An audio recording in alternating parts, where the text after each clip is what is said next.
ಕನ್ನಡ ಸಾಹಿತ್ಯ ಪರಿಷತ್ ಮತ್ತು ಕನ್ನಡ ಸಾಹಿತ್ಯ ಕಲಾಕೂಟ ಮೈಸೂರಿನಲ್ಲಿಂದು ಕನ್ನಡ ಪತ್ರಿಕೆ ಕೊಂಡು ಓದು ಅಭಿಯಾನವನ್ನು ಹಮ್ಮಿಕೊಳ್ಳಲಾಗಿತ್ತು. ಕನ್ನಡ ಪತ್ರಿಕೆಗಳ ಕುರಿತು ಸಾರ್ವಜನಿಕರಿಗೆ ಕೊಂಡು ಓದುವ ಕುರಿತು ಅರಿವು ಮೂಡಿಸಲಾಯಿತು. ಈ ವೇಳೆ ವಿಧಾನ ಪರಿಷತ್ ಸದಸ್ಯ ಡಾಕ್ಟರ್ ಡಿ ತಿಮ್ಮಯ್ಯ, ಜಿಲ್ಲಾ ಕನ್ನಡ ಸಾಹಿತ್ಯ ಪರಿಷತ್ ಅಧ್ಯಕ್ಷ ಮಡ್ಡಿಗೆರೆ ಗೋಪಾಲ್, ಮಾಜಿ ಮೇಯರ್ ಮೋದಮಣಿ ಪುಷ್ಪಲತಾ, ಸಾಹಿತಿ ಜೇನಹಳ್ಳಿ ಸತ್ಯನಾರಾಯಣ ಗೌಡ, ಕನ್ನಡ ಪರ ಹೋರಾಟಗಾರ ಮೊಗರು ನಂಜುಂಡಸ್ವಾಮಿ, ಪತ್ರಕರ್ತ ಅಂಶಿ ಪ್ರಸನ್ನಕುಮಾರ್ ಸೇರಿದಂತೆ ಮತ್ತಿತರರು ಉಪಸ್ಥಿತರಿದ್ದರು.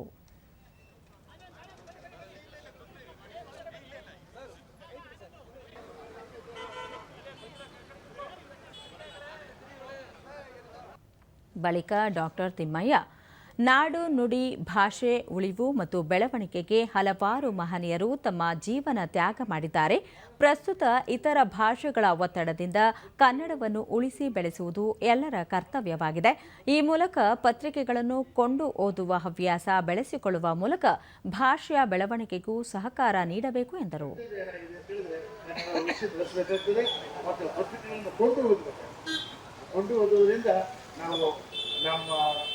ಕನ್ನಡ ಭಾಷೆಗೆ ಮಡ್ಡಿಗೆರೆ ಗೋಪಾಲ್, ಪತ್ರಕರ್ತರು ಅವಸರದ ಸಾಹಿತಿಗಳಿದ್ದಂತೆ. ಕನ್ನಡ ಭಾಷೆಯನ್ನು ಬೆಳೆಸುವಲ್ಲಿ ಅವರ ಕೊಡುಗೆ ಅಪಾರ. ಹೀಗಾಗಿ ಪತ್ರಿಕೆಗಳನ್ನು ಕೊಂಡು ಓದುವ ಹವ್ಯಾಸ ಬೆಳೆಸಿಕೊಳ್ಳಬೇಕು ಎಂದರು. ಕೊಂಡು ಓದುವ ಮತ್ತು ವಿಷಯವನ್ನು ತಿಳ್ಕೊಳ್ಳುವಂಥದ್ದು ಮತ್ತು ಕೆಲವು ಪತ್ರಿಕೆಗಳಲ್ಲಿ ಚರಿತ್ರೆ, ಮಕ್ಕಳಿಗೆ ಸಂಬಂಧಪಟ್ಟ ಹಾಗೆ, ಸಾಹಿತ್ಯಕ್ಕೆ ಸಂಬಂಧಪಟ್ಟ ಹಾಗೆ, ಸಾಂಸ್ಕೃತಿಕ ಸಂಬಂಧಪಟ್ಟ ಹಾಗೆ ಅನೇಕ ವಿಷಯಗಳು ಪ್ರಸ್ತುತವಾಗ್ತವೆ.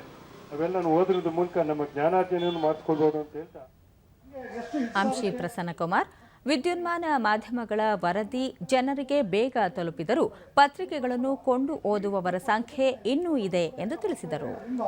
ನಾವು ಎಲ್ಲ ಸೇರಿ ಕನ್ನಡ ಪತ್ರಿಕೆಗಳನ್ನು ಕೊಂಡು ಓದತಕ್ಕಂಥ ಕೆಲಸವನ್ನು ಮಾಡೋಣ, ಕನ್ನಡ ಪುಸ್ತಕೋದ್ಯಮ ಮತ್ತು ಪತ್ರಿಕೋದ್ಯಮನ ಕೆಲಸವನ್ನು ಮಾಡೋಣ.